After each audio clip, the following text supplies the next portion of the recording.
So regarding the video I made where I say that leaving your socket on does not actually waste electricity, all those things are about safety and all of that. On Facebook I have some people arguing, so let's get the fundamentals right.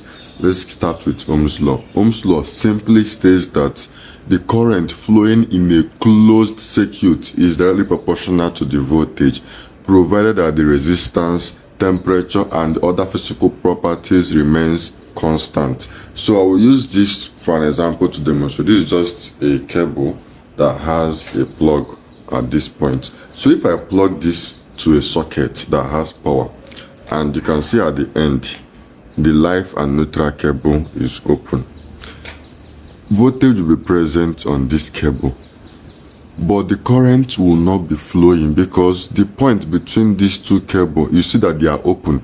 They are open meaning that the point between them is air, and the resistance between air is infinite. So remember, Ohm's law says that that the current flowing through a closed circuit is directly proportional to the voltage, provided that the resistance remains constant. So the resistance here now, which is opposing the current, is infinite, which means voltage cannot push the current.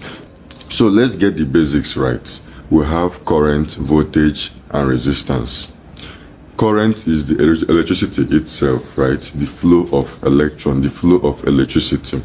Voltage is the driving force of that current, and resistance is the opposing force. So which means electricity wants to move, which is current. It is voltage that pushes the current, but resistance is holding back that current. You understand? So now that the circuit is open, the point between these two terminals now is air, and air resistance is infinite. So which means the voltage is unable to push the current across from here to this point. But when something, so I also have an extension here. So when you plug this this extension, for example, to a wall socket, and that wall socket is on, all the ports here are open, nothing is plugged to it. You understand? So it is open. But when you now plug, let's say, your phone charger, there is now a closed circuit, and that voltage force, which is the driving force of the current, will now push the current through that your charger